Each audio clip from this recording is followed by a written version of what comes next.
नमस्कार साथियों, जोश आईएएस पीसीएस में आप लोग का स्वागत है। जैसा कि आप लोग को पता है, कल बीपीएससी 71वीं का रिजल्ट जारी किया गया था, जिसमें आप लोगों को कट ऑफ के बारे में भी बताया गया है। तो आप लोग ये अंदाज़ा लगा सकते हैं कि मॉडरेट क्वेश्चन होने के बावजूद भी इतना हाई कट ऑफ चला गया है। तो आप लोग ये सोच सकते हैं, मार्केट में ये बोला जा रहा था कि 70 से ज़्यादा नहीं जाएगा, जबकि ऐसा बिल्कुल भी नहीं हुआ, क्योंकि यूआर का 88 चला गया। तो इस चीज़ को आप लोग को भी समझना चाहिए। एईडीओ का एग्जाम तो सबसे पहली बात एकदम बेहतरीन तरीका से, मतलब मॉडरेट लेवल का क्वेश्चन होने वाला है, और आप लोग को फुल फ्लेज तैयारी करके जाना है और अच्छी तरह से प्रैक्टिस करके जाना है। तो इसके लिए आपको सबसे बड़ा हथियार क्या होना चाहिए? पीवाईक्यू। आपका जितना अच्छा पीवाईक्यू एनालिसिस किया रहेगा, आप लोगों को एग्जाम में उतना ज़्यादा कॉन्फिडेंस रहेगा। और एक चीज़ बता देता हूँ, जोश आईएएस पीसीएस चैनल को आप लोग क्या कर लीजिए, सब्सक्राइब कर लीजिए और इसके टेलीग्राम चैनल से जुड़ जाइए। बाकी आप लोग बोल रहे थे सर मैं फेल हो गया। अरे फेल हो गया तो क्या हो गया? असफलता, सफलता का मौसम, सफलता का बीज बोने के लिए सबसे अच्छा समय है। कोई बात नहीं, एक बार असफल हो गए और दोगुना मेहनत करेंगे। दोगुना मेहनत करने के बाद हम लोग पूरा एनर्जी फोकस हो के अच्छे से पढ़ाई करेंगे तो सफलता ऑटोमेटिक और एक दिन जरूर मिलेगी। तो इस चीज़ को ध्यान में रखना है। और सबसे बड़ी बात यह है, आप लोग को टारगेट को अचीव करके डेली बेसिस पे टारगेट बनाइए। आज मुझे इतना कंप्लीट करना है, सर का क्लास कंप्लीट करना है, बाकी आज मुझे प्रैक्टिस सेट कर जाना है। और आप लोग का डिमांड ये आ रहा था कि सर प्रैक्टिस सेट करवाइए, तो आप लोग के डिमांड को देखते हुए हम प्लान कर रहे हैं 1 या 2 दिन में आप लोग के लिए प्रैक्टिस सेट करवाया जाएगा। साथ ही साथ आप लोग को ये सीरीज और प्रैक्टिस सेट सीरीज दोनों को एक साथ देखना है। और साथ साथ जितना बोला जा रहा है, आप लोग अपने रिवीजन को भी साथ साथ कंटिन्यूसली लेके चलना है, तभी आप लोग एग्जाम की सफलता की ओर एक कदम आगे बढ़ा सकते हैं। तो चलिए, बाकी आप लोग के लिए शुभकामनाएं। जिसका रिजल्ट हुआ और जिसका रिजल्ट नहीं हो पाए, उसमें घबराने की कोई बात नहीं है। कोई नहीं, एक बार इस असफलता मिल गई तो इसके लिए घबराने की कोई बात नहीं है। नेक्स्ट टाइम हम लोग और मेहनत, जी जान लगा के मेहनत करेंगे ताकि आप लोग सफल हो जाइएगा। बाकी चलिए, कोई नहीं, सफलता असफलता एक बीच की कड़ी है जो आती जाती रहती है। बस आप लोग अपना हिम्मत बनाए रखना है और हौसला, और साथ ही साथ जोश बना के रखना है। ऐसा नहीं लगना चाहिए कि मेरे पास जोश नहीं है। इसीलिए तो चलिए, बाकी कल हम लोग का कहाँ तक कंप्लीट हो गया था क्वेश्चन वाला पार्ट 3, और पार्ट 3 में कहाँ से क्वेश्चन स्टार्ट करेंगे, 101 से स्टार्ट करेंगे और 150 तक कंप्लीट कर लेंगे। तो आप लोग का कम टाइम लेते हुए हम लोग आगे की ओर चलते हैं। बाकी आप लोग को जैसा भी चीज़ें अच्छा लगे तो अपने दोस्तों के साथ शेयर और सब्सक्राइब करवाइएगा, क्योंकि जोश आईएएस पीसीएस का जो मोटिवेशन है आप लोग से ही है। जब तक आप लोग कमेंट नहीं कीजिएगा, मैसेज नहीं कीजिएगा, तब तक हम लोग को मोटिवेशन नहीं मिलता, क्योंकि आप लोग के मोटिवेशन से ही मेरा मोटिवेशन चलता है। तो आप लोग इस बात को ध्यान रखना है, क्योंकि आपका जो कदम चुमेगी, बस आपको जितना बोला जा रहा है उसको आप कंप्लीट करिए। इधर उधर की बातें, मार्केट में बहुत ऐसी चीजें इधर उधर चीज के फैलाया जा रहा है। बच्चों को ये नहीं बोला जा रहा है कि तो आप बेसिक बुक पढ़ो और प्रीवियस क्वेश्चन और आप बेसिक और प्रीवियस क्वेश्चन करो, लेकिन बच्चे को क्या बोला जाता है, आप मेरा टेस्ट सीरीज ज्वाइन कर लो, वो ज्वाइन कर लो। ऐसे बिल्कुल बिल्कुल नहीं करना चाहिए। ये सब क्या होता है, बच्चे को टाइम बर्बाद कर देते हैं, मेरे कोचिंग पे आके टाइम करो, ये करो। अरे आपको पता है आप कितना पानी में, हमको स्वयं पता है। तो आपको खुद पे विश्वास रखना है, और जब तक आपको खुद विश्वास हो जाएगा ना हम कर लेंगे, तो आप ऑटोमेटिक कर लीजिएगा। बाकी इसमें घबराने की कोई बात नहीं है। तो चलिए, क्वेश्चन नंबर 101 की ओर चलते हैं। बाकी आप लोग को जैसा भी सेशन लगा, और सबसे बड़ी बात यह है, आप लोग इस क्लास में आने से पहले सभी सेशन देख के आइएगा। जो जो बच्चा नहीं देखा है, सब सेशन देख के आओ, तब आपको पता चले कितना महत्वपूर्ण। तो चलो स्टार्ट करते हैं क्वेश्चन नंबर 101 की ओर। हाँ, और सबसे बड़ी बात है, आप लोग फेसबुक पेज से भी जुड़ सकते हैं और व्हाट्सएप चैनल, और बाकी जो आप लोग टेलीग्राम चैनल से जुड़ जाओ, जहाँ पे आप लोग क्या दिया जाएगा, पीडीएफ प्रोवाइड करवा दिया जाता है। तो चलिए, कोई नहीं, नेक्स्ट क्वेश्चन की ओर चलते हैं हम लोग। क्वेश्चन नंबर 1 में ये बोला जा रहा है, देखो क्या बोल, चलो आप लोग के लिए हम जूम कर देते हैं, क्योंकि जूम कर देने से ना आप लोग को अच्छा से विजिबिलिटी आ जाएगा, ताकि आप लोग को पढ़ने में कोई दिक्कतें ना हो। तो देखो, क्वेश्चन नंबर 1 में आपसे क्या बोला जा रहा है, निम्नलिखित में से भारत में, किसमें पहले बोला जाता है, देखो क्वेश्चन को अच्छे से रीड करना। भारत में निम्नलिखित में से कौन सा कोयला उत्पादन के लिए, भारत में निम्नलिखित में से कौन कोयला उत्पादन से संबंधित नहीं है? इस चीज को भी क्या रखना है, ध्यान रखना। देखो ऑप्शन में क्या दे रहा है, गिरिडीह, बोकारो, बैलाडीला और कर्णपुरा। तो आप लोग कमेंट सेक्शन में करो अगर आप लोग आंसर जानते हो। चलो मोनू सोनू, कमेंट सेक्शन में कमेंट करो इसका आंसर क्या होगा। देखो गिरिडीह में क्या है, कोयला उत्पादन होता है, बोकारो में कोयला उत्पादन होता है, कर्णपुरा में होता है, और ये तीनों स्टेट कहाँ पे है, तो तो ये तीनों पैलेस कहाँ पे है? ये तीनों पैलेस कहाँ है? झारखंड में। इस चीज को भी थोड़ा सा याद रखना है आप लोग को। और बैलाडीला कहाँ पे है? तो ये तीनों कहाँ पे है? झारखंड में है। और बैलाडीला कहाँ पे है? तो आपका बैलाडीला कहाँ पे है? छत्तीसगढ़ में। छत्तीसगढ़ में है। इस चीज को आप लोग को क्या रखना है? याद रखना है। चलो क्वेश्चन नंबर 102 की ओर चलते हैं। नेक्स्ट क्वेश्चन की ओर चलते हैं जिसे 102 बोला गया है। देखो क्वेश्चन नंबर 102 में क्या बोला जा रहा है आप लोग से? निम्नलिखित नदियों में से कौन महान हिमालय के उत्तर में उत्पन्न होती है? देखो हिमालय को कितने भागों में बांटा गया है? तुम लोग कमेंट सेक्शन में कमेंट करना पहला बात तो।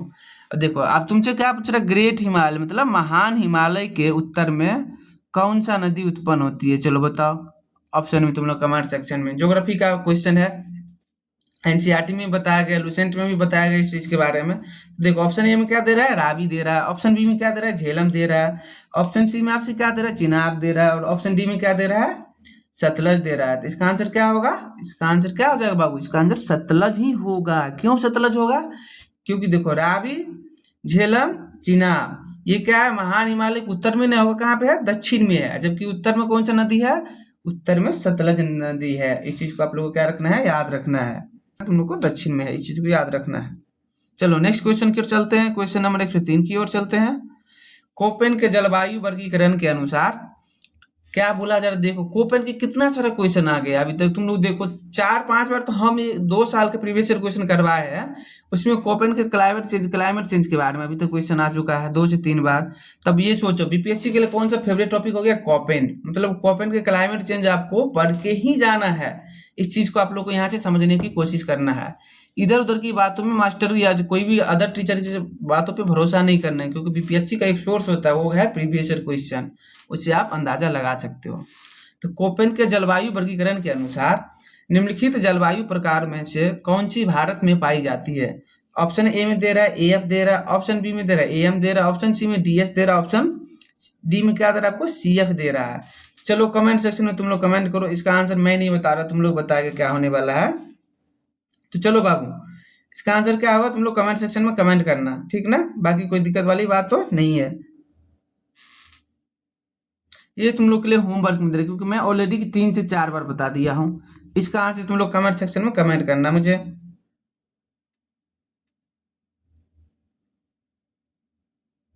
देखो क्वेश्चन नंबर 4 में देखो क्या फिर से पूछ रहा है। हिमालय की किस रेंज मतलब किस श्रृंखला का निर्माण सबसे बाद में हुआ था? ये बताओ। महान हिमालय, मध्य हिमालय, शिवालिक और जासकर। किसका हुआ था बताओ? बेसिक क्वेश्चन है, तुम लोग इसको बता सकता है। किसका हुआ था?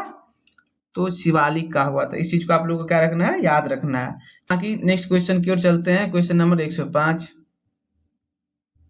देखो इसका आंसर हो गया ना बाबू 104 का? हाँ, इसका आंसर क्या हो जाएगा? इसका आंसर तुम्हारा शिवालिक हो जाएगा। बाकी घबराने की कोई बात नहीं है। चलो क्वेश्चन नंबर 105 की ओर चलते हैं। क्या पूछा जा रहा है तुमसे?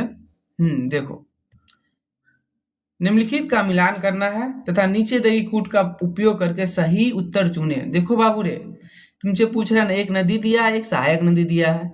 अगर किसी को नहीं भी पता है फिर भी इस क्वेश्चन को गेस करके आंसर टिक कर सकता है। तो देखो सबसे पहली बात है, गंगा के सहायक नदी क्या है? ऑप्शन में देखो चंबल, भीमा, कोसी, शिवनाथ। चलो तुम लोग थोड़ा सा गेस करो। तो गंगा का क्या हो सकता है बाबू? देखो गंगा बिहार में भी बहती है और बिहार में कोसी नदी है यहाँ पे। बाकी देखो यमुना, कृष्णा, महानदी ये तीनों बिहार में नहीं बहती है। तुम लोग यहाँ से भी गेस कर सकते हो। तो ऑप्शन ए क्या हो जाएगा? ऑप्शन ए का सी हो जाएगा। मतलब ऑप्शन ऑप्शन ए का 3 हो जाएगा। मतलब ए के साथ क्या हो जाएगा? 3 आ जाएगा। तो देखो ए का साथ 3 कहाँ कहाँ पे है? तो देखो ऑप्शन नंबर ए में है, ऑप्शन नंबर सी में है। बाकी 2 ऑप्शन तुम्हारा कैंसिल हो गया। चलो इसको कैंसिल कर दो। अब देखो तुमसे पूछ रहा है यमुना। तो यमुना का सहायक नदी क्या है बाबू रे? तो यमुना का सहायक नदी चंबल नदी है। इस चीज को आप लोग याद रखना है। तो यमुना का सहायक नदी चंबल हो गया। देखो आपका आंसर में बन गया यहाँ से। तो आपका ऑप्शन क्या हो जाएगा? आपका ऑप्शन ए हो जाएगा। बाकी इसमें ज्यादा सोचने और समझने की जरूरत नहीं था। और देखो क्वेश्चन नंबर 106 की ओर चलते हैं।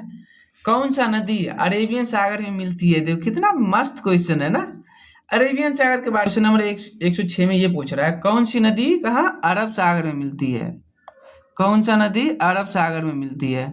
ऑप्शन में क्या दे रहा है? महानदी, गोदावरी, नर्मदा और यमुना। तो कौन सा नदी हो जाएगा बाबू? नर्मदा हो जाएगा। क्यों हो जाएगा? क्योंकि ये वेस्ट फ्लोइंग नदी है, वेस्ट फ्लोइंग रिवर्स है। West flowing river. इसमें एक रिवर का और नाम बताओ क्या है, ताप्ती, जिसको इंग्लिश में भी ताप्ती ही बोलते हैं, ताप्ती नदी। बाकी महानदी गोदावरी और यमुना, कौन सा ईस्ट फ्लोइंग रिवर है? और तुम लोग कमेंट सेक्शन में कमेंट करना, महानदी गोदावरी और यमुना कौन कौन सा स्टेट में बहता है, कौन कौन सा राज्य में बहते हुए निकलता है और कौन कौन से राज्य से गुजरता है, इस चीज को तुम लोग कमेंट सेक्शन में कमेंट करना। तो महानदी कहाँ से गुजरता है, गोदावरी कहाँ से गुजरती है, कौन सा स्टेट से, राज्य से, और यमुना कौन सा राज्य से गुजरती है, इस चीज को कमेंट सेक्शन में कमेंट करना। चलो क्वेश्चन नंबर 107 की ओर चलते हैं। देखो तुमसे क्या पूछ रहा है, टोरा जनजाति किस राज्य में पाई जाती है? चलो ऑप्शन में क्या दिया है, झारखंड। ऑप्शन बी में क्या दिया है, मध्य प्रदेश। ऑप्शन सी में क्या दिया है, राजस्थान। ऑप्शन डी में क्या दिया है, तमिलनाडु। तो क्या हो जाएगा आपका आंसर, इसका आंसर तमिलनाडु हो जाएगा।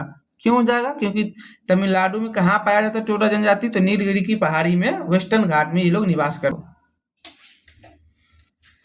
नीलगिरी की पहाड़ी।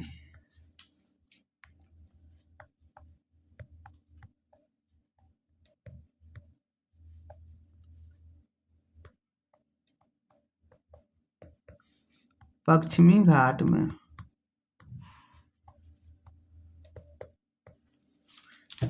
चलिए नेक्स्ट क्वेश्चन की ओर चलते हैं हम लोग। नेक्स्ट क्वेश्चन में आपसे क्या पूछ रहा है, 108 में देखो, 108 में आपसे क्या पूछ रहा है, देखो हाँ, सूची 1 और सूची 2 को क्या करना है, सुमेलित करना है, तथा सूची 1 सूचियों के नीचे दे कूट से सही उत्तर चुनिए।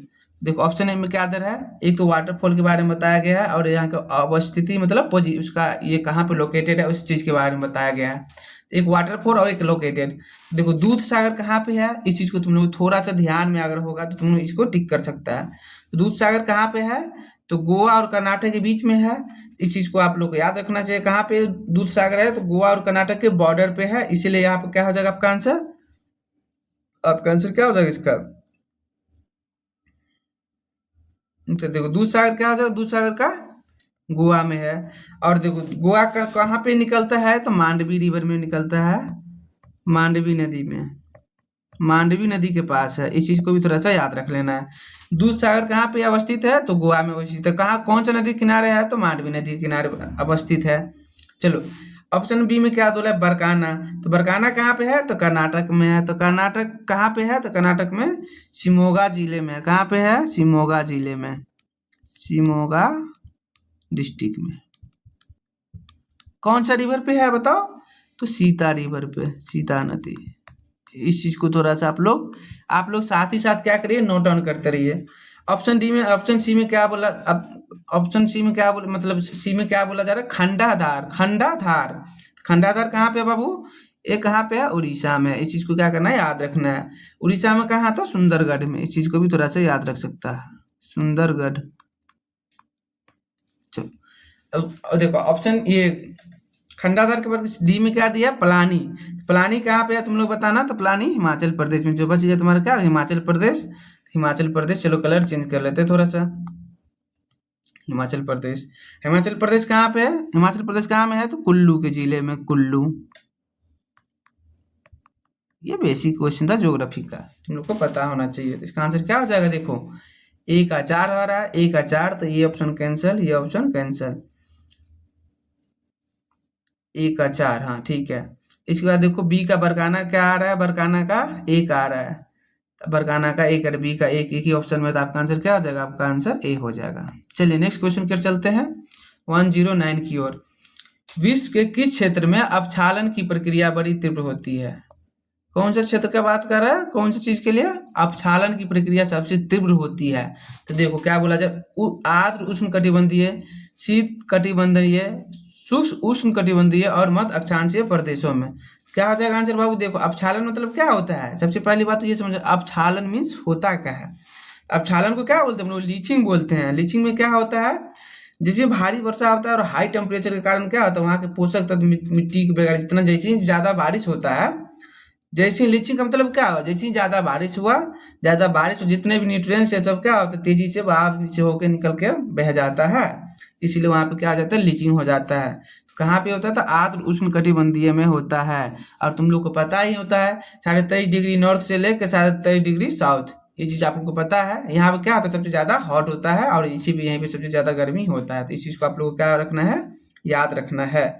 चलो नेक्स्ट क्वेश्चन की ओर हम लोग चलते हैं। नेक्स्ट क्वेश्चन में आपसे क्या बोला जा रहा है, बाकी तुम लोग कमेंट सेक्शन में कमेंट करना, शीत में और शुष्क उष्णकटिबंधीय और मध्य अक्षांशीय प्रदेशों में कौन कौन सा जीव रहते हैं और कौन कौन सा जीव नहीं रहते, और वहाँ का कौन कौन सा वहाँ पे किसी कौन कौन सा घास उगाया जाता है और कौन कौन सा घास नहीं उगाया जाता है, इस चीज़ को तुम लोग कमेंट सेक्शन में कमेंट कर सकता है। चलो क्वेश्चन नंबर 110 की ओर चलते हैं।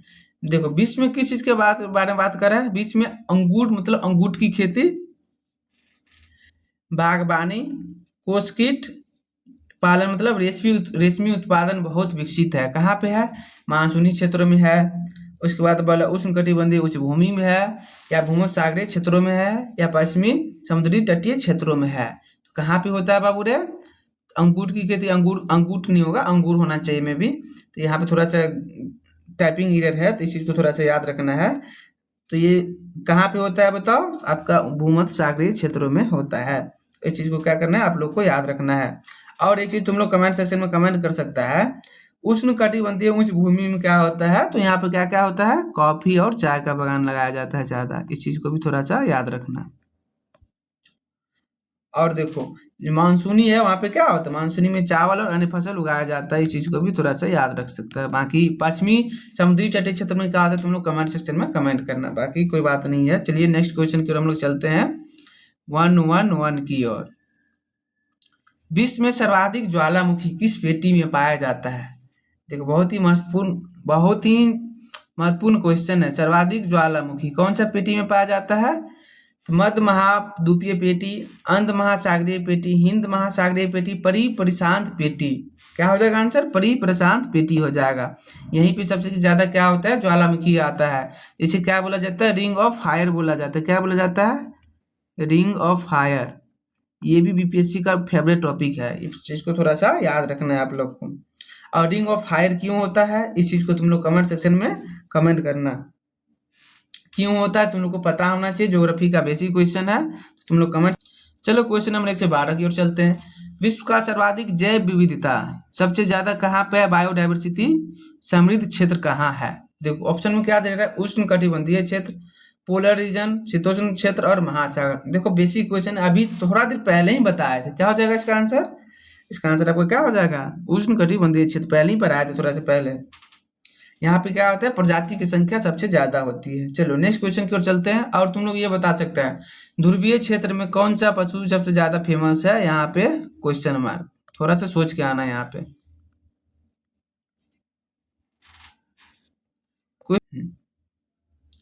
विश्व के क्या पूछ रहा है तुमसे, विश्व के 2 शीर्ष अग्रणी टीन उत्पादक देश कौन सा है। टीन के बारे में पूछ रहा है, टीन उत्पादक देश कौन कौन सा है तुमसे ये पूछ रहा है। देखो ऑप्शन में क्या दिया है, पेरू एवं बोलोविया, बोलोविया एवं ब्राजील, चीन एवं इंडोनेशिया एवं मलेशिया एवं रशिया। चीन उत्पादक सबसे ज्यादा कहाँ होता है, तो सबसे उत्पादक कहाँ होता है, चाइना में होता है। तो चाइना का ऑप्शन एक ही जगह दिख रहा है, कहाँ जगह आपका आंसर, चाइना। तो चाइना कहाँ है, एक ही ऑप्शन है, तो आपका आंसर सी हो जाएगा, चाइना एवं इंडोनेशिया। चलो क्वेश्चन नंबर 114 की ओर चलते हैं। आपसे ये पूछा जा रहा है, रांची का पठार उदाहरण है। देखो रांची के पठार प्लेट्यू के बारे में पूछ रहा है, किस चीज का उदाहरण है, शुद्ध पेनी प्लेन का, उत्थित पेनी प्लेन का, या अवतलित पेनी प्लेन का, या प्रारंभिक पेनी प्लेन का। देखो शुद्ध का तो बिल्कुल नहीं है। उत्थित मतलब क्या हुआ, उत्थित मतलब क्या हुआ, उठा हुआ पेनी प्लेन मतलब उठ गया है, इस चीज के बारे में बोल रहा है। तो क्या हो जाएगा, उठा हुआ समतल मैदान को क्या बोलते हैं, उत्थित पेनी प्लेन बोलते हैं। इसीलिए आपका आंसर क्या हो जाएगा, रांची का पठार उत्थित पेनी प्लेन है। रांची का पठार जिसे छोटा नागपुर पठार भी बोला जाता है, तो इस चीज को क्या रखना है, याद रखना है। और शुद्ध पेनी प्लेन जो होता है इस क्या बोलते हैं, इसको समतल भी बोला जाता है, इस चीज को थोड़ा सा याद रखना। तो यहाँ पे क्या होता है, शुद्ध पेनी प्लेन का निर्माण कैसे हुआ था, तो इरोजन के कारण होता है, उसे शुद्ध पेनी प्लेन बोलते हैं। और अवतलित मतलब क्या होता है, नीचे की ओर धस जाता है, उसे अवतलित बोलते हैं। प्रारंभ पेनी प्लेन मतलब जो स्टार्टिंग में जो पेनी प्लेन मतलब क्या होता है, जो प्रारंभ मतलब स्टार्ट में जो चीज आया था, धीरे धीरे स्टार्ट में निर्माण हुआ था, उसी के बारे में बोल रहे थे, उसे प्रारंभिक पेनी प्लेन बोलते हैं। चलो क्वेश्चन नंबर 115 की ओर चलते हैं। देखो ये तो बीपीएससी का क्या ही बोला जाए, ये तो एकदम वीवीआई क्वेश्चन है। इस चीज को तो तुम लोग आंख बंद करके भी टिक कर सकते हैं। क्या हो जाएगा, बिहार किस नदी को बिहार का शोक कहा जाता है, बताओ, बचपन से पढ़ते आ रहे इस क्वेश्चन को, तुम लोग कमेंट सेक्शन में कमेंट करना। गंगा, कावेरी, कोसी, दामोदर, क्या हो जाएगा, कोसी हो जाएगा। दामोदर को कहाँ का शोक बोला जाता था, तो ये चीज तुम लोग कमेंट सेक्शन में कमेंट करना है।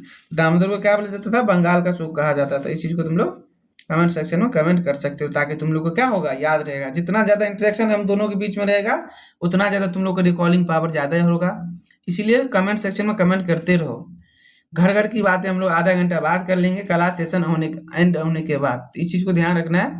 जैसे ही क्लास खत्म होगा तो हम 5 मिनट तुम लोग से बात करने के लिए निकाल सकते हैं। अभी क्लास को जल्दी ज्यादा से ज्यादा समझने की कोशिश करो। और एक चीज तुम लोग यहाँ पे कमेंट कर सकते हो, गंगा, कावेरी और दामोदर कौन राज्य से निकलता है और कहाँ पे जाके मिल जाता है। आप लोग पहले भी कौन सा जिला नेपाल के साथ अपनी सीमा साझा नहीं करता है, साझा नहीं करता है। क्या हो जाएगा, मधुबनी, मधुबनी करता है। पूर्णिया नहीं करता है तो पूर्णिया हो जाएगा। अररिया करता है, सीतामढ़ी करता है। तो आपको इस चीज को याद रखना है। सीतामढ़ी भी करता है, तो इस चीज को क्या करना है, याद रखना है। तो चलो बाकी कितना साझा करता है, तो 7 जिला साझा करता है। कौन कौन सा करता है, तो देखो चलो नोट डाउन करो, तुम लोग को याद रहेगा। याद रखने का तरीका, वेस्ट चंपारण, ईस्ट चंपारण, सीतामढ़ी,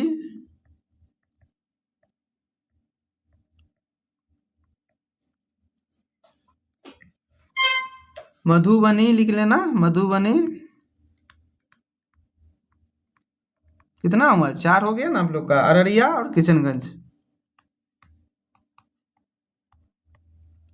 अररिया, किशनगंज 3, तो देखो 7 हो गया ना। अब यहाँ से तुम लोग टिक करके मिलाओ कौन सा नहीं होगा, तो कौन सा हो जाएगा इसका, पूर्णिया नहीं होगा।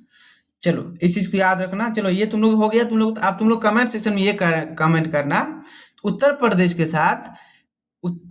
के साथ कितना जिला साझा करता है, उसको कमेंट सेक्शन में कमेंट करना। उत्तर प्रदेश और झारखंड के साथ, ये दोनों सेक्शन तुम लोग कमेंट सेक्शन में कमेंट करना। कौन कौन सा, यूपी के साथ कितना और झारखंड के साथ कितना, ये चीज को तुम लोग कमेंट सेक्शन में कमेंट करना। ये तुम लोग का क्या हो गया, होमवर्क हो गया। जब तक कमेंट नहीं करेगा तब तक तुम लोगों को कुछ सीखने को नहीं मिलेगा, इस चीज को याद रखना है। चलो क्वेश्चन नंबर 117 की ओर चलते हैं। 117 में क्या बोला जा रहा है आपसे, देखो बिहार राज्य में सबसे बड़ा अभ्यारण्य, ये देखो बहुत ही अच्छा क्वेश्चन है। कहाँ पे है, कैमूर में है, भीमबांध में है, वाल्मीकि में है, और क्या बोला जा रहा है, संजय गांधी जैविक उद्यान है। तो देखो ये तो नहीं है, संजय गांधी जी तो नहीं है, तो आपका डी ऑप्शन कैसे ही कैंसिल हो गया। तो कहाँ पे है बाबू, वाल्मीकि भी नहीं है, तो वाल्मीकि कहाँ पे है, चलो बताओ तुम लोग। तो वाल्मीकि टाइगर रिजर्व कहाँ है, वेस्ट चंपारण में है। भीमबांध भी नहीं है, भीमबांध कहाँ पे है, तो भीमबांध कहाँ पे है बाबू, मुंगेर में है। कैमूर हो जाएगा आपका आंसर। कहाँ पे है सबसे बड़ा अभ्यारण्य, कैमूर में है। इस चीज को क्या रखना है, याद रखना है। चलो क्वेश्चन नंबर 118 की ओर चलते हैं। क्या बोला जा रहा है आपसे, क्या देखो भीम बांध के बारे में अभी अभी बताएं, जस्ट बताएं तुम लोग को, कहाँ पे है बताओ। इसको मैं नहीं बता रहा, ये तुम लोग के लिए होमवर्क में कमेंट सेक्शन में कमेंट करना। अभी अभी मैं बताया था। देखो बिहार की मुख्य नदी प्रणाली कौन सी है, इस चीज को क्या करना है, याद रखना है। ऑप्शन में क्या दे रहा है, कोसी दे रहा है, गंगा दे रहा है, गंडक दे रहा है, दामोदर दे रहा है। कौन सा होगा, ये भी होमवर्क में दे दे क्या तुम लोग को, बताओ। अब क्या हो जाएगा, गंगा है। बाकी गंगा के बारे में तुम लोग कमेंट करना, गंगा कहाँ से निकलती है और कहाँ पे जाके मिलती है। किस जिले से गंगा नदी बिहार में प्रवेश करती है, कहाँ पे, बिहार में क्या करती है, एंट्री करती है। तुम लोग को पता ही होगा, गोपालगंज में नहीं, सिवान में नहीं, रोहतास में और बक्सर में। तो रोहतास में भी नहीं करता, कहाँ करता है, बक्सर में करता है। बक्सर में कहाँ पे करता है, चौसा के पास करता है। इस चीज को क्या रखना है, याद रखना है। बाकी और कुछ तो नहीं है यहाँ पे जानने के लिए। चलो और बाकी तुम लोग को इस चीज के बारे में अगर जानना चाहता है, गोपालगंज, सिवान और रोहतास, तो ये किस मतलब ये क्या बोल सकते हैं, ये किस राज्य के साथ अपना बाउंड्री साझा करता है, इसको कमेंट सेक्शन में कमेंट कर सकता है। ये जो बिहार स्पेशल का क्वेश्चन है, तुम लोग को थोड़ा सा उसको भी ध्यान में रखना है। चलो क्वेश्चन नंबर 121 की ओर चलते हैं। 121 में क्या बोला जा रहा है, ऊपरी मिट्टी का कटाव एवं उर्वरक को एवं कीटनाशकों का बहाव जो जलाशय में एकत्रित हो, क्या चीज का उदाहरण है। देखो जैसे ऊपरी मिट्टी का कटाव होगा एवं उर्वरक एवं कीटनाशक का जब बहाव ही हो जाएगा जलाशय में, तो क्या क्या चीज हो सकता है, ऋणात्मक एवं धनात्मक प्रदूषण दे रहा है ऑप्शन में, धनात्मक एवं ऋणात्मक प्रदूषण दे रहा है, दोनों ही धनात्मक प्रदूषण के और दोनों ही ऋणात्मक प्रदूषण के। एक चीज बताओ, जैसे ही प्रदूषण के, दोनों ही धनात्मक प्रदूषण के और दोनों ही ऋणात्मक प्रदूषण के। तो देखो बाबू, इसका आंसर क्या होने वाला है, जैसे ही सॉइल का इरोजन होगा तो क्या होगा, वहां का फर्टिलिटी क्या हो जाएगा, कम हो जाएगा। देखो क्या हो जाएगा, सॉइल इरोजन होगा, सॉइल इरोजन होगा, क्या हो जाएगा, फर्टिलिटी कम हो जाएगा, फर्टिलिटी कम हो जाएगा, तो क्या हो जाएगा, ऋणात्मक हो गया। और देखो क्या बोला जा रहा है, एवं कीटनाशकों का बहाव जो जलाशय में एकत्रित हो जाएगा, जैसे कीटनाशक वगैरह जल में जाएगा तो जल के लिए भी हानिकारक हो जाएगा, तो वाटर के लिए भी क्या हो जाएगा, हानिकारक हो जाएगा, तो उस चीज के लिए भी क्या हो जाएगा, हानिकारक हो जाएगा। क्या हो जाएगा, water pollution, water pollutant, water pollution हो जाएगा। ये क्या हो जाएगा, ये भी तुम्हें निगेटिव स्टेटमेंट दे रहा है, मतलब दोनों ही ऋणात्मक प्रदूषण है। चलो क्वेश्चन नंबर 122 की ओर चलते हैं। थोड़ा सा समझने वाले और धीरे ध्यानपूर्वक क्वेश्चन को देखोगे तो उसका आंसर ऑप्शन में ही क्या होता है, आंसर दिया रहता है। क्वेश्चन को क्या होता है, पहले अच्छे से एक बार रीड करना है, फिर आंसर की ओर जाना है और कूल माइंड से, शांत दिमाग से देखना है क्या ऑप्शन दिया है, क्या होना चाहिए। अगर इतना कर लेते तो आप लोग आराम से एग्जाम पास कर लोगे। निम्न में से एक ग्रीन हाउस गैस नहीं है और वह क्या है, ऑप्शन में दिया है nitrogen oxide, CFC, sulphur dioxide, और क्या दिया है, मीथेन। तो देखो ग्रीन हाउस गैस के बारे में तुमसे बोल रहा है, तो ग्रीन हाउस गैस कौन सा नहीं है, तो सल्फर डाइऑक्साइड नहीं है। ये किस चीज के लिए है, तो इससे क्या होता है, एसिड रेन होता है, थोड़ा सा याद रख सकते हो, क्या होता है इससे, एसिड रेन होता है। और क्या होता है, एयर पोल्यूटेंट होता है, एयर पोल्यूटेंट मतलब जल प्रदूषण, एयर प्रदूषण मतलब वायु प्रदूषण होता है। चलो, और नाइट्रोजन ऑक्साइड क्या होता है, और आपको मीथेन क्या होता है, CFC का क्या क्या रोल है, तुम लोग कमेंट सेक्शन में इसका क्या करना है, कमेंट करना है। देखो अगर थोड़ा सा भी ग्रीन हाउस गैस के बारे में बोला जा रहा है तो ये क्या करता है, ग्रीन हाउस क्या करता है, वायुमंडल को क्या कर देता है, गर्म कर देता है। जैसे ही वायुमंडल क्या होता है, गर्म होता है तो क्या होता है, ग्लोबल वार्मिंग होने लगता है, तो वही चीज है। तो बाकी तुम लोग इसको ध्यान रख सकते हो। चलो क्वेश्चन नंबर 123 की ओर चलते हैं। पौधे के किस भाग को, देखो बहुत ही बेहतरीन क्वेश्चन है, कौन सा भाग को चरने वाले जानवर कभी भी नहीं खाते हैं, कौन सा भाग को नहीं खाता है बताओ। तुम लोग तो इसी जनरली आसपास में भी देखा होगा, बहुत सारे जानवर पेड़ पौधा को खाता है, तो कौन सा भाग को नहीं खाता है, जड़, तना, छाल, काष्ठ। क्या होगा ऑप्शन, तुम लोग के लिए ऑप्शन में कमेंट सेक्शन में तुम लोग क्या करना, कमेंट करना। देखो जड़ को भी खा सकता है, तना को भी खा सकता है, छाल को भी खा सकता है, काष्ठ को नहीं खाता है। आपका आंसर डी हो जाएगा। हमारे शरीर की कौन सी कोशिकाएं, 124 में, हमारे शरीर की कौन सी कोशिकाएं, हमारे शरीर की कौन सी कोशिकाएं अनक्षी श्वसन नहीं कर सकती है, क्या कर सकती है, नहीं कर सकती है।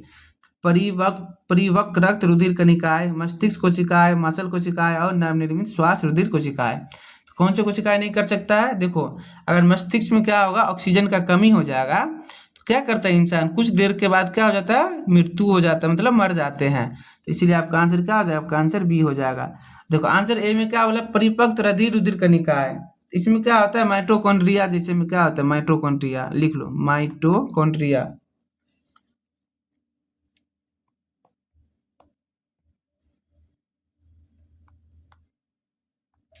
माइटोकॉन्ड्रिया अगर इसमें थोड़ा सा रक्त का इसमें ऑक्सीजन का कमी भी होगा तो चल सकता है, कोई बड़ी बात नहीं है। और मसल कोशिकाओं में देखो ऑक्सीजन की कमी के होने से ऑक्सीजन क्या हो जाएगा, कम हो जाएगा, तो क्या हो जाता है यहाँ पे, लैक्टिक एसिड होने जमा होने लगता है। क्या होता है, लैक्टिक एसिड जमा होने लगता है। और नवनिर्मित श्वास रुधिर कोशिकाएं, तो थोड़ा देर के लिए तुम लोग इसको रोक सकता है, तो चलो कोई दिक्कत वाली बात नहीं है। क्वेश्चन नंबर 125 में देखो क्या बोला जाए, निम्नलिखित में से कौन सा तन का रूपांतरण है, स्टेम के बारे में तुमसे पूछ रहा है, बताओ कौन सा आंसर होने वाला है। क्या बोला जा रहा है, देखो मैग्रू पौधे के न्यूमेटोफोर्स, ऑप्शन बी में नागफनी का फिलोक्लेड, पत्ता गोभी और शलगम। चलो तुम लोग बताओ, बेसिक क्वेश्चन है, तुम लोग को थोड़ा सा भी पता होगा तो इसका आंसर कर देगा। क्या हो जाएगा, नागफनी का फिलोक्लेड। तन का बात कर रहा है, के न्यूमेटोफोर्स का बात किया जाए तो किससे संबंधित है, ये जड़ से संबंधित है, थोड़ा सा इसमें जानकारी बात नहीं है। और पत्ता गोभी तो तुम लोग को पता है किससे, पत्ता से संबंधित है। शलगम के बारे में नीचे जो जड़ से संबंधित है, इस चीज को भी थोड़ा सा याद रख सकता है, बाकी कोई बात नहीं है। चलो नेक्स्ट क्वेश्चन को चलते हैं। 126 क्या बोला जा रहा है 126 में? देखो, बीज अंकुरण के लिए क्या आवश्यक नहीं है, समझा? क्या आवश्यक नहीं है? नमी, ऑक्सीजन, तापमान, खनिज। क्या आवश्यक नहीं है बाबू बताओ? तुम लोग जनरली अपने रूम में क्या करते, चना को रात में डालते हो और सुबह भिंगा के निकालते हो, तो क्या होता है इसमें अंकुरित हो जाता है। उस चीज में क्या चीज का जरूरत नहीं पड़ता है? नमी का जरूरत पड़ता है, ऑक्सीजन का जरूरत पड़ता है, तापमान का जरूरत, क्या चीज का नहीं पड़ता है? तो खनिज लवण का नहीं पड़ता है। इस चीज को याद रखना है। देखो तुम लोग के घर से रिलेटेड की पीएच वैल्यू होती है। देखो मनुष्य की पीएच वैल्यू पूछ रहे किस चीज का? तो ब्लड का। कितना होता है बाबू रे? क्या होता है मनुष्य का ब्लड किस टाइप का होता है? एसिडिक होता है या बेस होता है? बताओ। तो बेस नेचर का होता है। तो बेस नेचर का ऑप्शन तुम्हारे पास कितना है? 2 है। 2 है। चलो इसको अगर कैंसिल भी कर देता है तो आपका आंसर 7.35 से लेकर 7.45 के आसपास में होता है। इस चीज को आप लोग को याद रखना है, कन्फर्म याद रखना है इस चीज को, क्योंकि यहाँ तुम गलती नहीं कर सकता। ये तुम लोग के लिए प्लस पॉइंट नंबर है। देखो मनुष्य में कलर ब्लाइंड, क्या पूछ रहा है? कलर ब्लाइंडनेस एवं हीमोफीलिया बीमारी के कारण क्या है? देखो मनुष्य में क्यों होता है कलर ब्लाइंडनेस, तुम लोग बताओ। तुम लोग तो बायोलॉजी का स्टूडेंट है, तुम लोग को पता ही होगा। तो चलो कमेंट सेक्शन में कमेंट करो इसका क्या आंसर आने वाला है। सोनू जी बताइए, आप तो बायोलॉजी पढ़ के आए हैं 12th क्लास में, तो आप लोग बताइए क्या होने वाला है। क्वेश्चन नंबर 128 में क्या बोला जा रहा है? मनुष्य में कलर ब्लाइंडनेस, क्या बोला जा रहा है? कलर ब्लाइंडनेस एवं हीमोफीलिया बीमारी के लिए कौन सा कारण है? Y गुणसूत्र पर उपस्थित प्रभावी जीन, X गुणसूत्र पर उपस्थित प्रभावी जीन, Y गुणसूत्र पर उपस्थित अप्रभावी जीन और X गुणसूत्र पर उपस्थित अप्रभावी जीन। इस चीज को आप लोग थोड़ा सा कॉमन सेंस में रखना है। क्या आ जाएगा इसका आंसर? X गुणसूत्र पर उपस्थित अप्रभावी जीन, इसीलिए आपका आंसर। देखो इशिहारा टेस्ट, तुम लोग को एलिसा टेस्ट तो पढ़ा होगा, लेकिन इशिहारा टेस्ट में थोड़ा सा कंफ्यूजन होगा ये किस चीज से संबंधित है। ऑप्शन ए में तरह किडनी से क्रिया विधि से है, रंग दृष्टिहीनता से है, यकृत क्रिया विधि से है और प्रोस्टेट क्रिया ग्रंथि से है। तो क्या होगा इसका आंसर? चलो तुम लोग कमेंट सेक्शन में इसका कमेंट करो। तो किस चीज से है इशिहारा टेस्ट? कलर ब्लाइंडनेस से है। इसको क्या बोलते हैं? Colour blindness.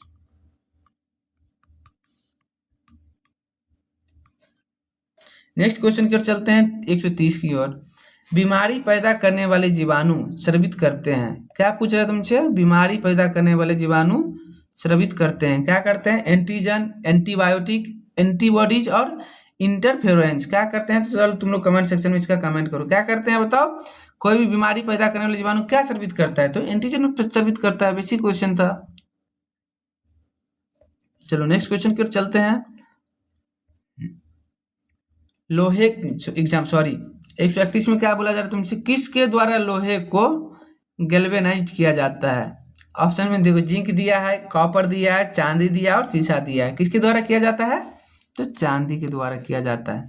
तो बेसिक क्वेश्चन है। चलो तुम लोग और देखो जिंक का गैल्वेनाइजेशन क्यों किया जाता है? तो लोहे को जंग से लगने से बचाने के लिए, क्योंकि उसमें जंग ना लगे। और कॉपर का यूज हम लोग कहाँ करते हैं? तो बिजली के तार के बनाने में करते हैं, बर्तनों के यूज में करते हैं। और चांदी का उपयोग कहाँ करते हैं हम लोग? तो आभूषण या कोटिंग बनाने में करते हैं। और एक बच गया शीशा, तो शीशा का यूज कहाँ करते हैं लोग? बैटरी में करता है। तो इस चीज को तुम लोग को याद रखना है, क्योंकि कभी कभी ना कहाँ किसका यूज हो रहा है उससे भी क्वेश्चन डाल देता है बीपीएससी। चलो ये क्वेश्चन बहुत, माचिस की तीली की टिप पर क्या लगा? तो माचिस की तीली, तुम लोग माचिस का यूज करता है ना, माचिस की तीली की टिप पर क्या लगा होता है? तो सफेद फास्फोरस, लाल फास्फोरस, फास्फोरस ट्राइक्लोराइड और फास्फोरस पेंटाऑक्साइड, क्या लगा होता है? लाल फास्फोरस। क्योंकि लाल फास्फोरस की अपेक्षा में सफेद फास्फोरस क्या होता है? बहुत ही प्रतिक्रियाशील होता है। क्या होता है? प्रतिक्रियाशील। इसका क्या होता है? प्रतिक्रियाशील ज्यादा होता है। किस चीज की तुलना में? तो लाल फास्फोरस की तुलना में। चलो बाकी क्वेश्चन की ओर चलते हैं। देखो शाही जल बहुत ही बेहतरीन क्वेश्चन है। कितना बेसिक क्वेश्चन को बीपीएससी ने फंसाया है। देखो जिसमें प्लेटिनम और सोना, देखो तुमसे पहले ही बोला है, को गलाने की क्षत्रता होती है। क्या होती है? क्षत्रता बना होता है एक मिश्रण से, जिसे क्या बोलते हैं? 1:3 सांद्र HNO3 एवं HCl। तुम लोगों को तो पता है 1:3 होता है, तो ये 3 वाला ऑप्शन काट दो। अब तुम्हारे पास कितना ऑप्शन बच गया बताओ? 2 ऑप्शन बच गया। और 2 ऑप्शन बच गया तो तुम लोग कमेंट सेक्शन में कमेंट करो क्या होता है उसमें? HNO3 होता है और HCl होता है, या H2SO4 होता है या HCl होता है। क्या होता है? नाइट्रिक एसिड एवं हाइड्रोक्लोरिक एसिड होता है। तो आपका ऑप्शन क्या हो जाएगा? ऑप्शन ए हो जाएगा। और इसका यूज कहाँ किया जाता है? सोना और प्लेटिनम को गलाने के लिए किया जाता है, जिसे क्या बोला जाता है?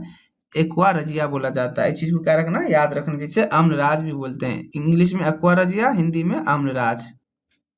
इसका रेशियो याद रखना, वीवीआई क्वेश्चन है। कोयले की किस्म किस्म से यह पहचाना जा सकता है कि इसका निर्माण किस पौधे से हुआ है।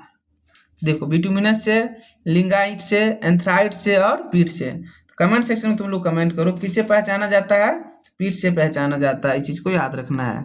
और एक चीज बताओ तुम लोग, बिटुमिन्स क्या होता है? हाई क्लास का कोयला होता है। लिग्नाइट क्या होता है? थोड़ा लो क्लास का कोयला होता है। और जो एंथ्रासाइट होता है ना, वो हायर क्लास का कोयला होता है। इस चीज को याद रखना है। एंथ्रासाइट क्या होता है? सबसे हायर क्लास का कोयला होता है। बिटुमिन्स उससे थोड़ा लो क्लास का होता है। लिग्नाइट फिर उससे कम का होता है। इस चीज को याद रखना है। वायुमंडल में ग्रीन हाउस इफेक्ट के बारे में देखो, अभी थोड़ा देर पहले बताए थे। ग्रीन हाउस इफेक्ट के लिए कौन सबसे ज्यादा अधिक योगदान है? Carbon dioxide, sulphur monoxide, sulphur dioxide और नाइट्रस ऑक्साइड। क्या हो जाएगा बताओ? कॉमन क्वेश्चन है, कार्बन डाइऑक्साइड होता है। बाकी तुम लोग कमेंट करना, कार्बन मोनोऑक्साइड, सल्फर डाइऑक्साइड और नाइट्रस ऑक्साइड का क्या क्या रोल होने वाला है, इस चीज को बताओ।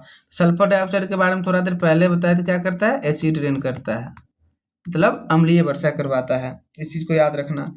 सीओ क्या है? Carbon monoxide. तो पोल्यूटेंट है। क्या है? पोल्यूटेंट है, मतलब प्रदूषक है। बाकी चलो, नाइट्रस ऑक्साइड के बारे में तुम लोग कमेंट सेक्शन में कमेंट करना। 136 की ओर चलते हैं। 136 में क्या पूछा जा रहा है आपसे? 136 में आपसे ये पूछ रहा है, नेक्ट्रॉन्स किसके बारे में पूछ रहा है तुमसे? नेक्ट्रॉन्स क्या है? समुद्री पारिस्थितिक तंत्र, मतलब इकोसिस्टम का क्या, फूड श्रृंखला की, इकोसिस्टम की फूड श्रृंखला की सर्वोच्च पर भक्षी है। तो निम्न में से कौन नेक्ट्रॉन्स की श्रेणी में नहीं है? देखो कितना बेहतरीन क्वेश्चन है। तो ऑप्शन में क्या दे रहा है? जेलीफिश, शार्क, कटल फिश और लोबस्टर्स। कौन सा नहीं है बाबू बताओ? तो जेलीफिश नहीं है। बाकी तुम लोग को कोई डाउट है तो कमेंट सेक्शन में कमेंट करना। मोनू जी बताइए, बाकी और सब बढ़िया ना? कोई दिक्कत तो नहीं है ना? समझ में आ तो रही है ना चीजें? बाकी हाँ, एक चीज और बता दे रहा हूँ आप लोग को, टेलीग्राम चैनल से जुड़ जाइए। और जोश आईएएस पीसीएस में और कुछ भी आप लोग को चाहिए, नया नया चीजें, तो आप लोग कमेंट सेक्शन में कमेंट करते रहिएगा, तभी आप लोग को मिलता रहेगा। क्योंकि आप लोग से ही हम लोग का मोटिवेशन बना है, इस चीज को ध्यान रखिएगा। तो डीएनए एवं आरएनए में निम्न से कौन सा तत्व नहीं मिलता है? ऑक्सीजन, नाइट्रोजन, सल्फर और फास्फोरस। क्या नहीं मिलता है? सल्फर नहीं मिलता है। तुम लोग कमेंट सेक्शन में कमेंट करना, नाइट्रोजन, फास्फोरस और ऑक्सीजन कहाँ कहाँ पाया जाता है, इस चीज को तुम लोग कमेंट सेक्शन में कमेंट करना। चलो, क्वेश्चन नंबर 138 की ओर चलते हैं। देखो तुमसे पूछ रहा है, पारिस्थितिकी तंत्र में कितना, तो 10% ऊर्जा का जो ट्रांसफर होता है, ऊर्जा का परिवहन सिद्धांत किसने प्रतिपादित किया है? ऑप्शन में क्या था? लिंडमैन, कार्ल मोबियस, टेंसले और वेंट हॉफ। किसने किया था बताओ? ये तो बेसिक क्वेश्चन है, तुम लोग को याद भी होगा किसने किया था। लिंडमैन किया था, लिंडमैन ने किया था। कब किया था तो ये भी पता, थोड़ा सा याद रखना, कब किया था तो 1942 में किया था। इसमें क्या बोला जा रहा है? इसमें ये बोला है कि 10% ऊर्जा क्या होता है, सिद्धांत का मतलब ट्रांसपोर्टेशन होते रहता है प्राइमरी से सेकेंडरी में, इस चीज को याद रखना है। चलो, प्राइमरी से सेकेंडरी में और सेकेंडरी से टर्सरी में क्या होता है, ऊर्जा का ट्रांसफर होता है, बस वही चीज के बारे में बताया गया। और एक चीज याद रख सकता है, देखो हाँ, कार्ल मोबियस है, ये किससे संबंधित है? तो ये जो है ना, बायोकेनोसिस समुदाय की अवधारणा से संबंधित है। इस चीज को भी आप लोग याद रख सकते हो, किससे संबंधित है? तो बायोकेनोसिस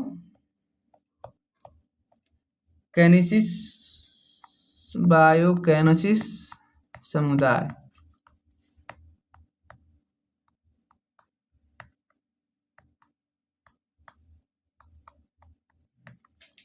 चलो ये हो गया। टेंसले किससे संबंधित है? तो ये इकोसिस्टम से संबंधित है। किससे संबंधित है? इकोसिस्टम से। और वेंट हॉफ किससे संबंधित है? तो तुम लोग कमेंट सेक्शन में इसका कमेंट करने, किससे संबंधित है? तो ऑस्मोसिस प्रेशर पे काम किया था वेंट हॉफ, ऑस्मोसिस प्रेशर पे। चलो तुम लोग कमेंट सेक्शन में और बाकी कमेंट कर सकता है, बाकी लोग और क्या क्या वर्क किए हैं, इस चीज को तुम लोग कमेंट सेक्शन में कमेंट करना। देखो 139 में क्या बोला है? Bombay natural history society. क्या पूछ रहा है? बॉम्बे नेचुरल हिस्ट्री सोसाइटी द्वारा त्रैमासिक पत्रिका हॉर्नबिल प्रकाशित की जाती है, जिससे अध्ययन किया जाता है आदिवासियों का, वन्य जीव एवं वातावरण का, समुद्री किनारे के जीव जंतुओं का अनुकूलन का व्यवहार, या फैसले के पैदा करने के तरीके का। चलो तुम लोग इसको कमेंट कर सकते हैं, किसको किया जाता है इसमें अध्ययन? तो वन्य जीव एवं वातावरण को अध्ययन किया जाता है। किसको किया जाता है? वन्य जीव एवं वातावरण को अध्ययन किया जाता है। बाकी देखो आदिवासी के बारे में बताया गया है, तो यह किस पे मुख्य रूप से किस पे है? वन्य जीव पर ही केंद्रित होता है। बाकी तुम लोग को देखो बताया गया है। और ये जो है ना समुद्र किनारे, क्या है? विशिष्ट है ये चीज। बाकी कृषि से संबंधित है, फसल के पैदा करने का तरीका किससे संबंधित होता है? तो कृषि से संबंधित होता है। चलो भारत में कितने बायोडाइवर्सिटी हॉट स्पॉट है? चलो बताओ तुम लोग कमेंट सेक्शन में। इन्वायरमेंट का बेसिक क्वेश्चन है, कितने हैं? तुम लोग कमेंट सेक्शन में उसका कमेंट करना। कितने हैं बाबू? 4 है। कौन कौन सा है? तो वेस्टर्न घाट है, वेस्टर्न घाट जिसे क्या बोलते हैं। उसके बाद क्या है? हिमालय है। उसके बाद क्या है? चलो इंडो बर्मा क्षेत्र है। क्या है? Indo Burma region, Indo Burma region. आप लोग को दिख रहा है ना? कोई दिक्कत तो नहीं है ना? उसके बाद सुंडालैंड है, सुंडालैंड। 4 हो गया ना? वेस्टर्न घाट, हिमालय, इंडो बर्मा रीजन और सुंडालैंड। चलो 141 की ओर चलते हैं। 141 आपसे क्या पूछा जा रहा है? देखो देखो क्या पूछ रहा है। लंबवत तरंग क्या बोला? लंबवत तरंग किससे नहीं गुजर सकती है? क्या दे रहा है? गैस दे रहा है, द्रव दे रहा है, ठोस दे रहा है, निर्वात। किससे नहीं गुजरता है बाबू? तो निर्वात से नहीं गुजरता है। चलो 142 की ओर चलते हैं। मानव जीवाश्म की उम्र निर्धारण निम्न में से कौन सी विधि काम में ली जाती है? बताओ।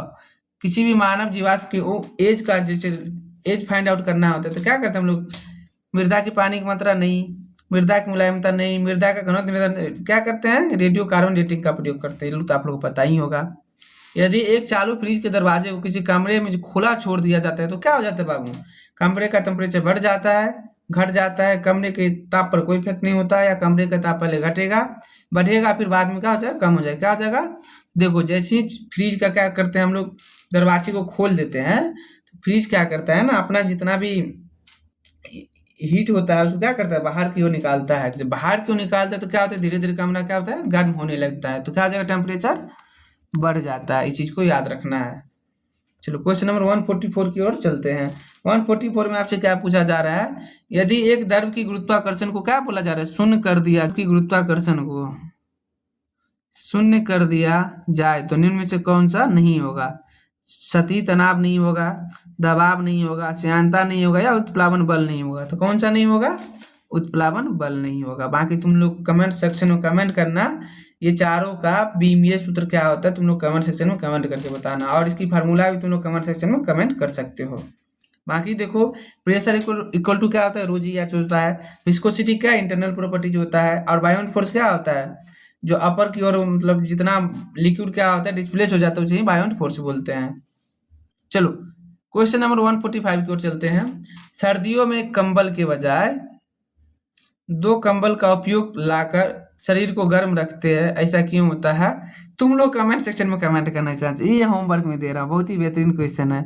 अभी ठंडा का मौसम भी आ गया, तुम लोग कमेंट सेक्शन में कमेंट कर सकते हो इसको। चलो क्वेश्चन नंबर नेक्स्ट की ओर चलते हैं।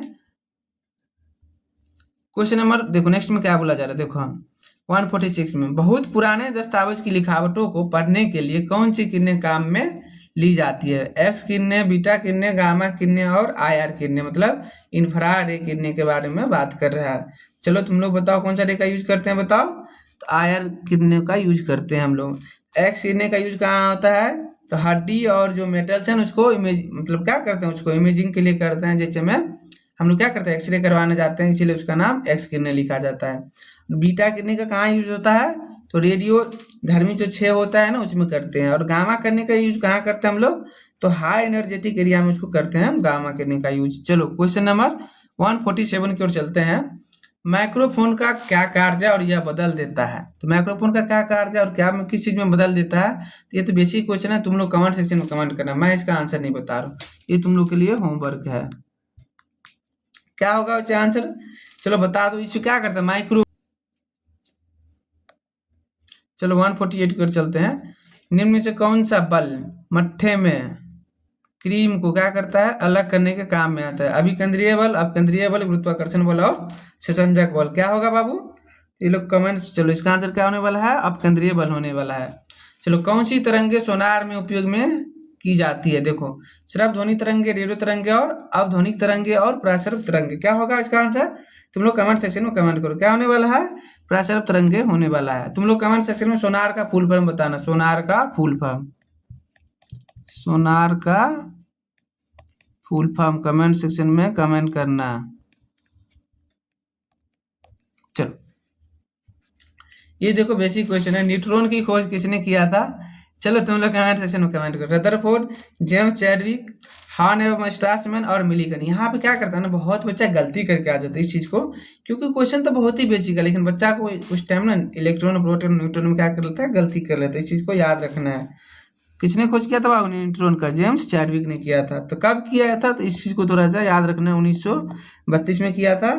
और रदरफोर्ड क्या चीज का खोज किया था बताओ तुम लोग, परमाणु के नाभिक और प्रोटीन का। क्या किया था रदरफोर्ड, क्या किया था, परमाणु के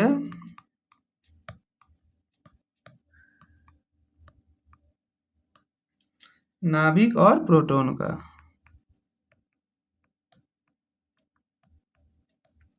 हॉर्न एवं स्ट्रासमैन क्या किया था, तो हॉर्न एवं स्ट्रासमैन क्या किया था, परमाणु विखंडन का।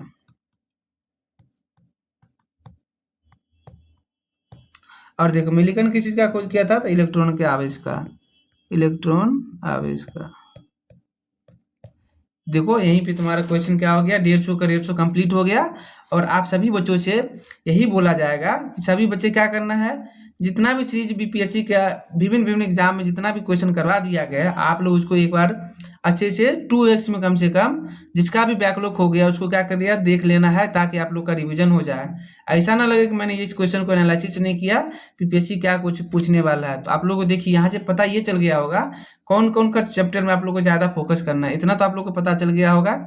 और आप लोग को कम टाइम में ज्यादा चीजें इजीली आसानी से मिल जाए। तो चलिए आप लोग बस जोश आईएएस पीसीएस चैनल से जुड़ जाइए और अपने दोस्तों के साथ शेयर कीजिए, इतना। तो चलिए फिर चलते हैं। जय हिंद, जय भारत, मिलते हैं कल की नेक्स्ट क्लास में और